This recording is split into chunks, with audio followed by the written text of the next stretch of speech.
Suvan uyga kelib, savuqdoshlarining xatlarini ko'rdi.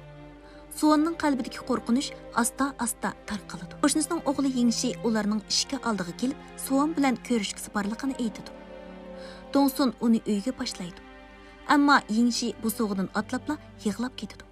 Va shu kuni u Suvan bilan birga maktabga borgan bo'lsa, bu ish bo'lmaydiganligini aytib, kechirim so'raydi.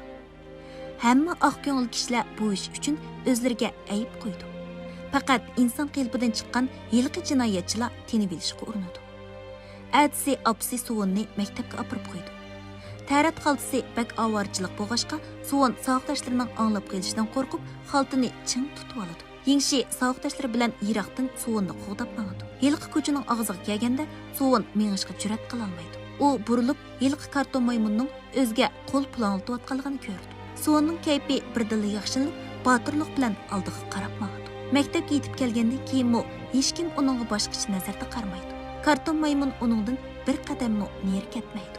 U birda maydonda, birda uyga qaytish yo'lida paydo bo'ladi. Bu kunimi karton maymun Suvanni uyga olib qo'ydi.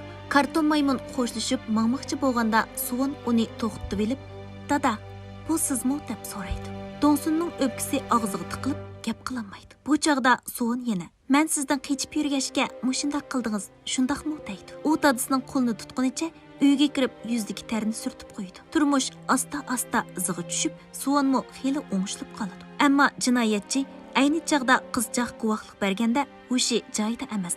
Xato tunib qolgan bo'lishi mumkin deb ko'p qitim iltimos sung'ashqa sud mahkamasi Suvanni sudda guvohlik berishga chaqirdi. Jinoyatchi yana nohaq hukmni bekor qilish xati yozib, ayni chaqda o'zining harakatchi bo'lganligini, hech nima esida yo'qligini aytdi. Bundaq ahvolda qotilga 15 yildan ortiq muddat qamoq jazosi berishga bo'lmaydi. Dongsun ochiqqiga chidamay qotil bilan ko'rishdi. Qotil hech ish bo'lmagandek yolg'ondan uvolchilikda qolgan qiyofatga kirib oldi. Yana texi o'zining hamon bir kuni turmadan chiqadiganligini aytdi. Dongsun ochiqida o'rindiq bilan aynakni urishga boshlaydi. U qattiq umidsizlanib, yo'ngrab yig'lab ketdi. Suvan oxirgi sudga chiqib, ikki taraf advokatning savoliga bir-birlab javob berdi. Qotil sudga elib kirildi. Aqlag'uchi advokat qandagi spirt miqdori to'g'risidagi dokladni topshirib, javobgarning ayni chaqda haqiqatan mas ekanligiga isbot ko'rsatdi. Qotil mush bir satda "Men gunohsiz" deb barqiraydi. Sud birtilla qiyachiya bo'lib, hamma odam jinoyatchiga nafrat yaqtirdi. Bosh sudchi oxirgi hukmni e'lon qildi. Qotilga oralla 12 yillik muddatli qamoq jazosi berildi. Zavod boshlig'i o'zini tutib ololmay, bosh sudchidan "Qonunning odilligi mushimu?" deb so'raydi. Bosh sudchi parvo qilmay sud oxirlashganligini jakarlaydi. Sud mahkamasining ichi qalayim-qalashib ketadi. Dongsun alamdan o'rtinib, sud berolmagan odillikni o'zi qaytirib kelmoqchi bo'ladi.